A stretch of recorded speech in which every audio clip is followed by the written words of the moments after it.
สวัสดียามแรงเนาะตอนนี้เราอยู่เจอเดมเครื่องเลาะเบิ่งการขายเครื่องของเขาเจ้าเนาะตลาดเลาะยามครับจะมียังที่น่าสนใจมีหลายอันราคาถึงเนาะมาลองเลาะตลาดมืดเวียดนามเนาะอยู่ฮานอยอยู่ที่โพเกือบเนาะหรือว่าเจอดงซวนตัวนี้เป็นตลาดใหญ่ของยูเวียดนามเนาะสมัยฝรั่งเศสจะมีเก่าแก่แต่ว่ายามกลางคืนแมนเทนนี่เขาจะเปิดเป็นตลาดมืด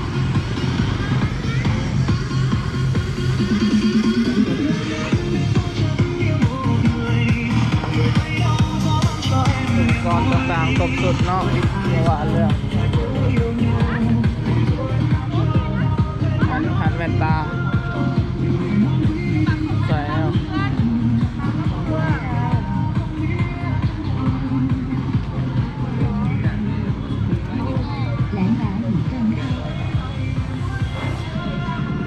เขากำลังเปิดเนาะเริ่มจะเปิดห้านเนาะกำลังขุ่นเขียวเปิดห้าน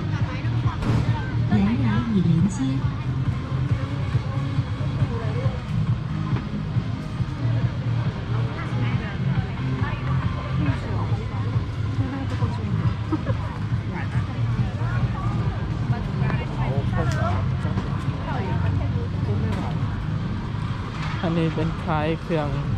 ต่างๆเนาะมงแหวนเงินคำต่างๆ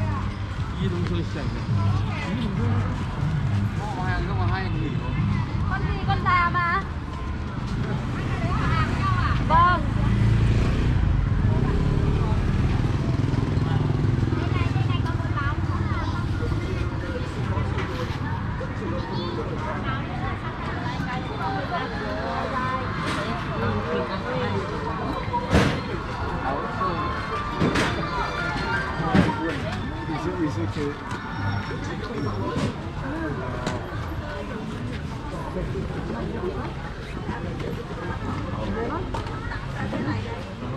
จะมีต่างประเทศหลายเนาะ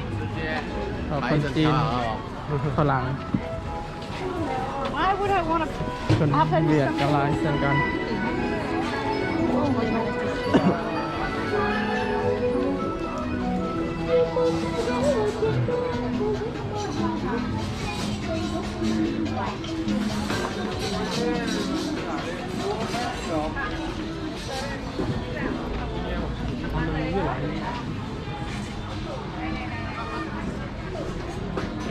เครื่องเนาะราคา 80,000 ดงหา 200,000 ดง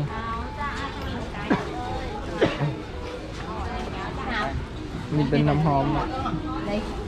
แค่น้อยตั้งตูตั้งยาว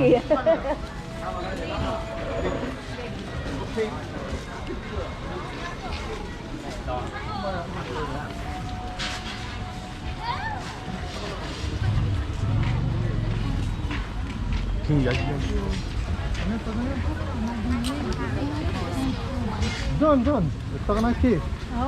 Oh.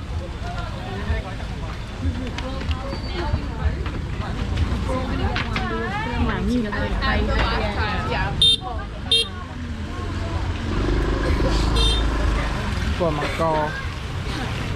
Có nám. Vì nó bật quá.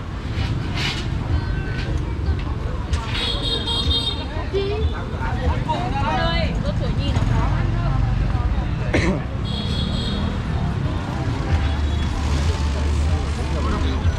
Đúng luôn đấy.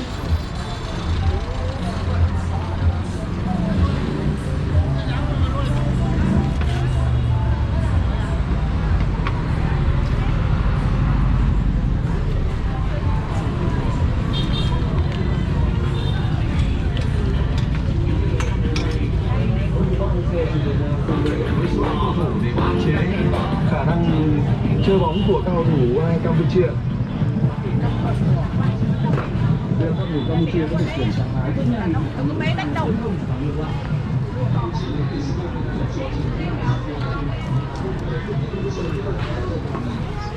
คนโบราณเนาะเพราะว่าจะหน่อยเขาเบิ่งบาน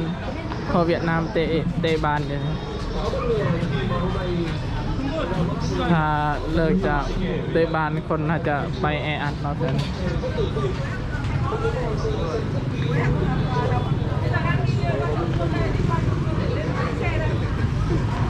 หันเสื่อมเขา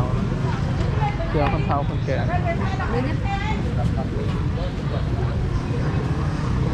กระเป๋าเนี่ยแล้วแสนซาวดง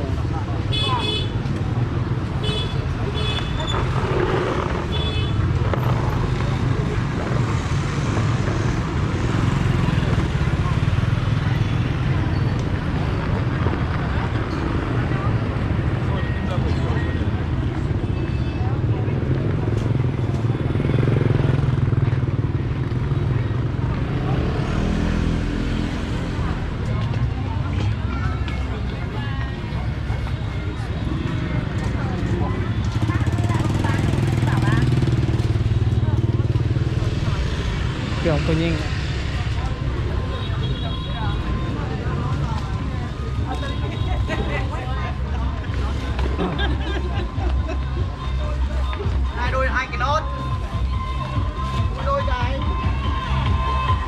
อุปกรณ์เครื่องใช้โทรศัพท์ไอพีต่างๆ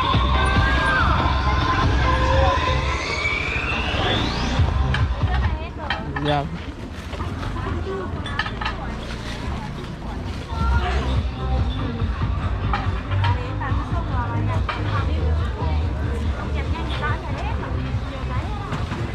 Un peu plus loin, tu vas voir.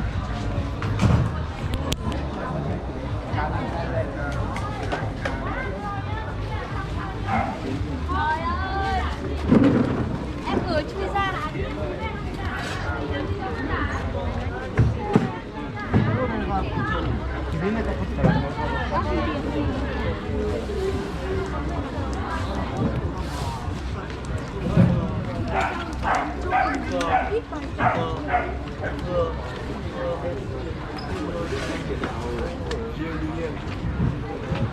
Cháu sẽ phải làm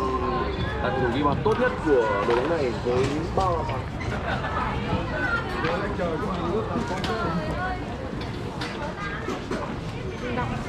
They did say to me, even though they told me about the body, they did say to take out. cái này có cả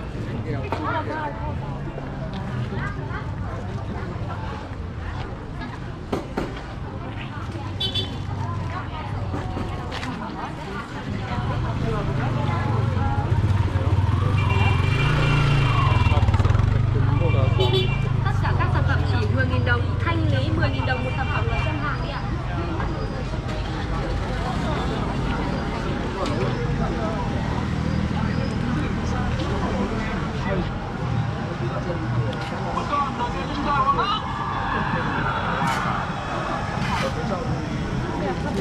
mình được phòng phả đấy.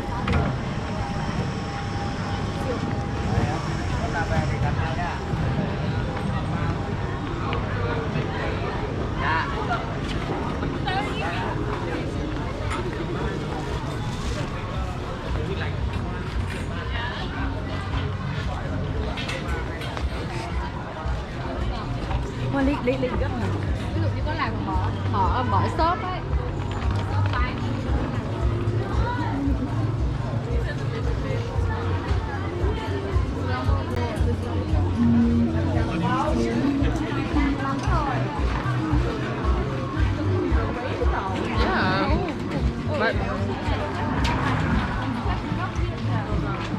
Không phải nó một lai đâu.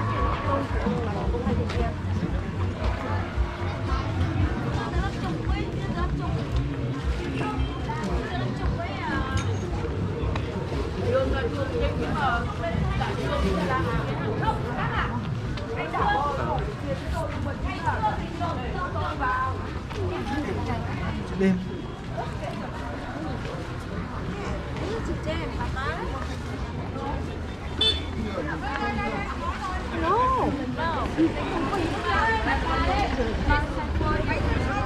Guck sie erst an. Ich würde direkt abkotzen. Oh ja.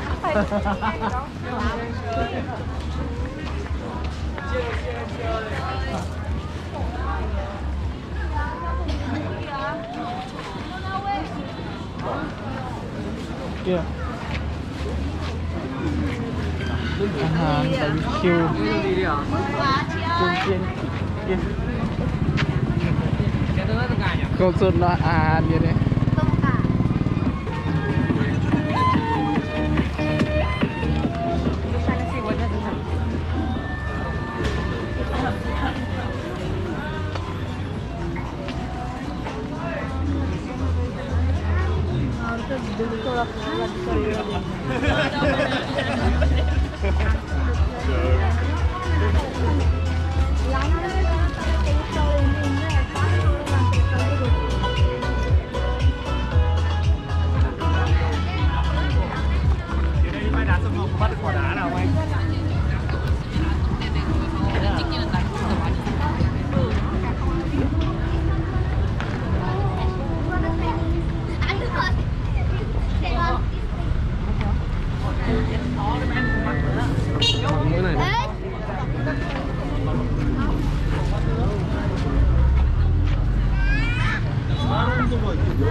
ไปเลาะเบอร์นั้นบ่อึดจะหน่อย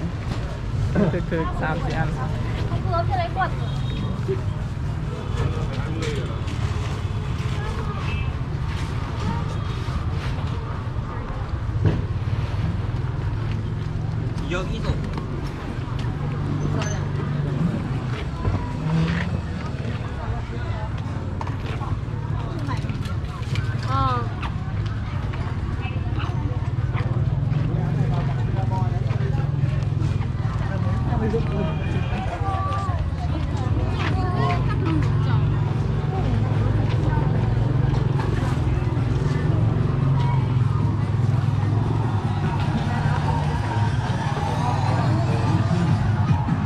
เดี๋ยวน้องเขาแล้ว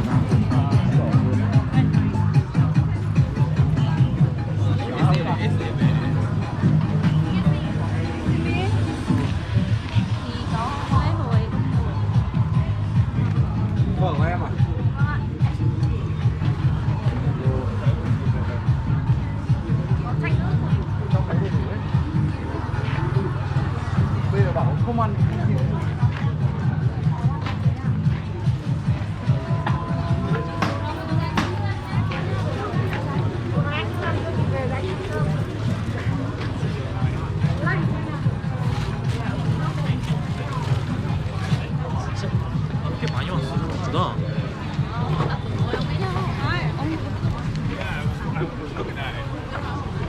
Got like a really nice one. Yeah.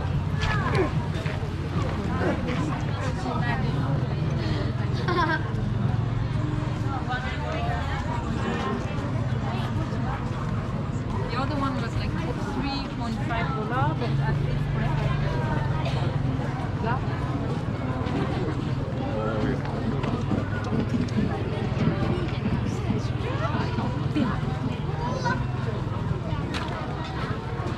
ไปเร็วมือมานะจับโทรศัพท์นิ้วมันหักก่อนใครก็ตกตาเลยนะ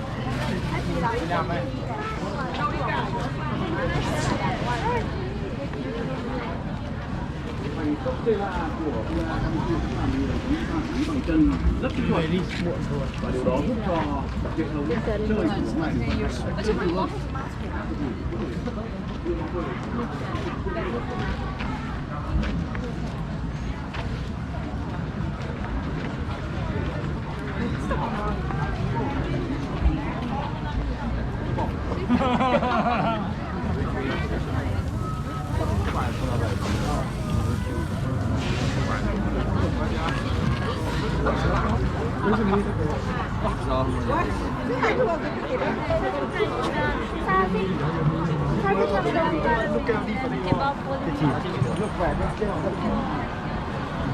ยังมีเลยหรอ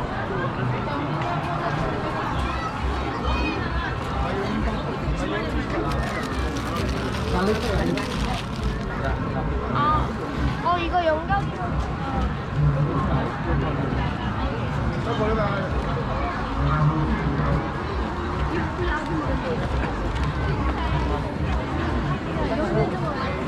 Wow. Ten design, ten color. Để đúng không?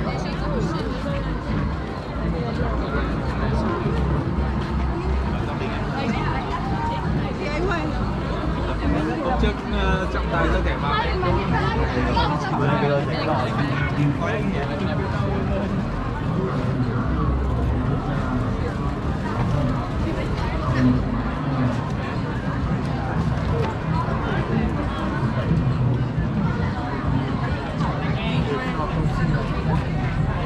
Người Hoa thích cái gì?